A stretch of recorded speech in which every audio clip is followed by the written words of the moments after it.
This week, we continue to look back at Oregon political news in the year 2019. We presented part 1 last week, and today we present part 2, going from May up until the end of the year. Welcome to Oregon News and Views from Social Advance. I'm Charles Dunaway. And I'm Alan Zundel. As we stated in last week's show, Democrats began last year's session of the state legislature with 3/5 supermajorities in both houses. This made them confident of passing an ambitious legislative agenda, including a new business tax to pay for increased education funding. But Republican legislators felt ignored and steamrolled and became increasingly obstructionist. In May, Senate Republicans staged a boycott of floor sessions, which deprived Democrats of a quorum to do business.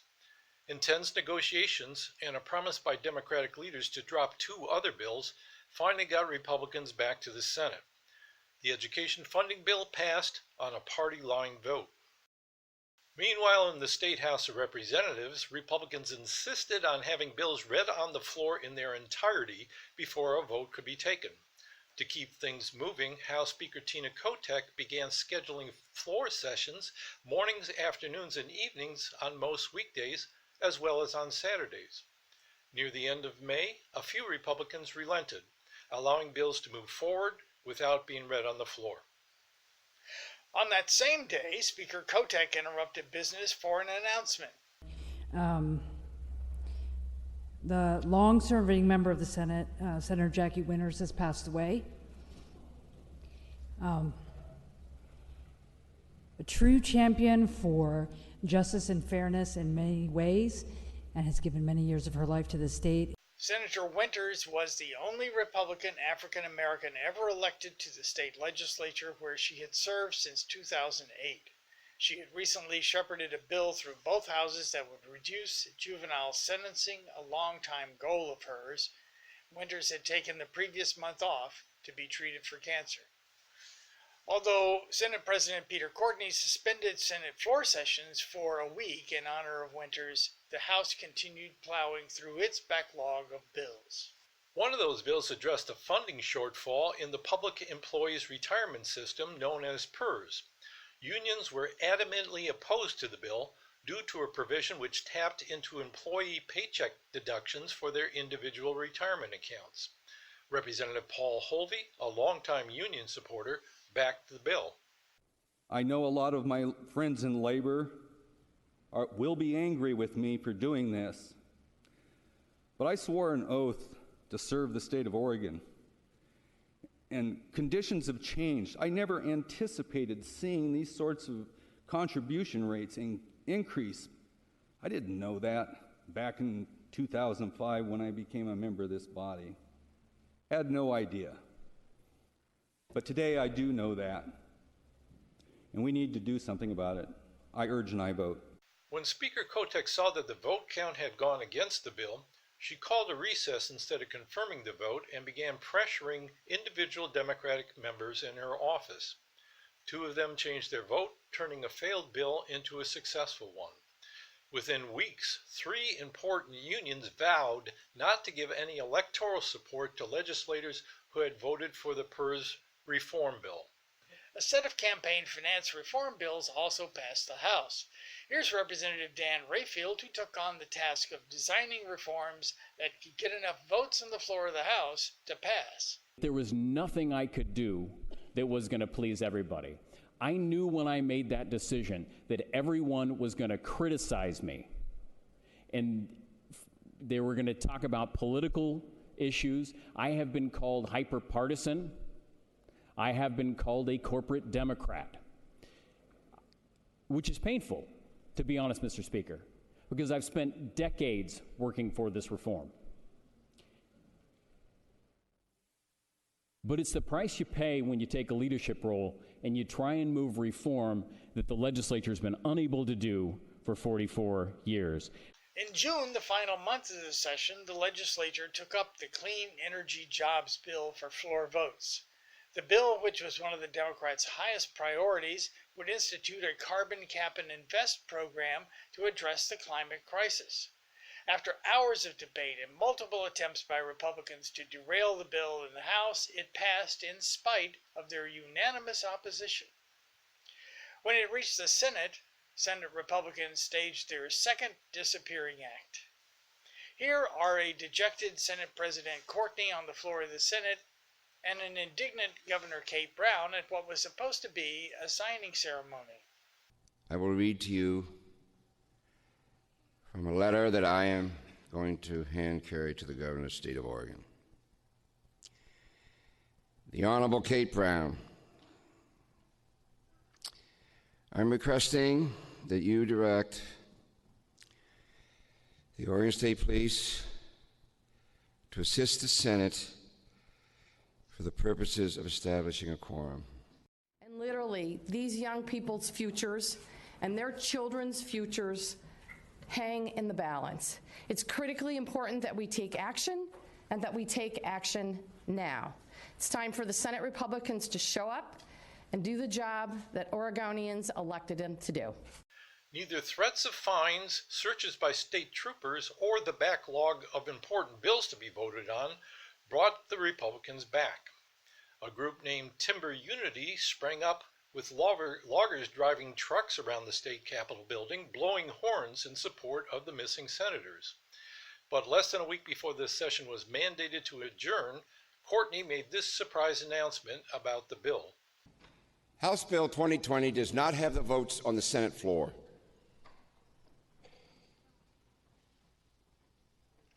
That will not change. This is a remarkable opportunity to finish our work. That all can take credit for it. Please, senators, come to this floor to pass these policy and to pass these budgets.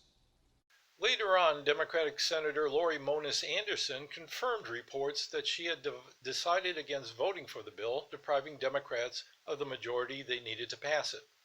Senate Minority Leader Herman Bertschiger initiated negotiations with Courtney, and on Friday, June 28th, just 2 days before the mandatory adjournment date, they announced that Republicans would return to the Senate floor.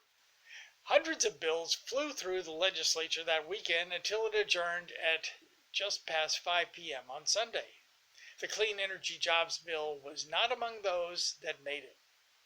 And neither was that set of campaign finance reform bills. The only one that survived was the referral to the voters of an amendment to the Oregon Constitution permitting campaign finance limits. It will appear on the ballot in this year's November election. However, the legislature failed to pass any campaign contribution limits that would take effect if the constitutional amendment passes. The PERS reform bill did pass, as did a controversial bill to ban most single-family zoning in favor of building more multi-unit housing in Oregon. Turning our sights from Democrats and Republicans for a moment, in August, the Independent Party of Oregon lost its major party status. The number of voters registered with the party had fallen below the required threshold of 5% of all registered voters. This was because the total number of registered voters has been growing, most of them voters who are not affiliated with the party. Non-affiliated voters now outnumber registered Republicans.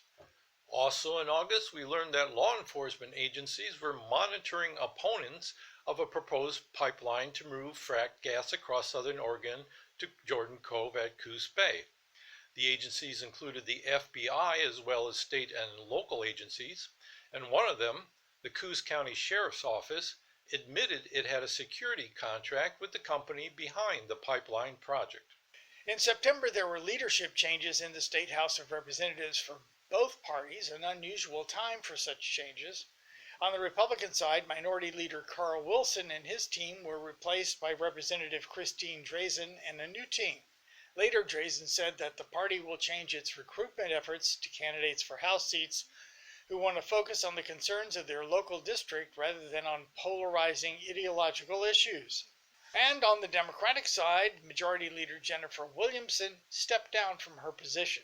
The reason became clear when she announced she was running for Oregon Secretary of State in 2020. Much of our coverage of the second half of the year was about how the primary campaigns for the 2020 elections were shaping up. We'll update you on those races in future programs. But one big story about the primaries came at the end of October. U.S. Congressional Representative Greg Walden made a surprise announcement that he would not be running for re-election in 2020. Walden has represented Oregon's 2nd Congressional District in Eastern Oregon since 1999 and is currently Oregon's only Republican member of Congress. His announcement shook up the political calculations for the primary for CD2. In November, the Oregon Supreme Court began hearings on 2 cases of interest. One case is about a successful 2016 Multnomah County ballot measure that placed a limit on campaign contributions to candidates for county offices. Supporters of the measure are hoping the court will reverse a 1997 decision holding such limits to be against the state constitution. If the court overturns the 1997 decision and allows the county measure to go into effect, there will be no need for the state constitutional amendment we mentioned earlier. The other case is an intergenerational climate justice case, Chernak versus Kate Brown. The case is a companion case to the better-known Juliana versus the United States case in the federal courts. The plaintiffs argue that the state government has a public trust legal duty to protect the natural environment from climate change for future generations.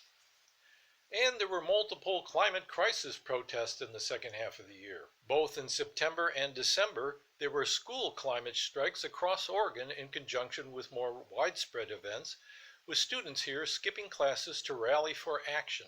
The earlier one was part of the school strike for climate movement inspired by Swedish teenager Greta Thunberg. The December strike was organized by the Sunrise Movement in support of a Green New Deal. In late November, protesters from the group Southern Oregon Rising Tide held a 9-hour sit-in in the governor's office. The activists sought to push Governor Brown on her neutrality over the Pacific Connector pipeline for the Jordan Cove Energy Project, which we mentioned earlier. This was the same group that had interrupted Brown's inaugural speech back in January, again to protest the pipeline project. And that same week in November, hundreds of citizens with the coalition Renew Oregon descended on the state capitol. They were there to lobby for passage of the Clean Energy Jobs Bill when the legislature returns for its short session in February. And to cap the year off, in December, hundreds in Oregon and thousands nationwide rallied in support of impeaching President Donald Trump. The rallies were organized by Indivisible, a group formed after the 2016 presidential election to resist President Trump's agenda. Please join us again next week.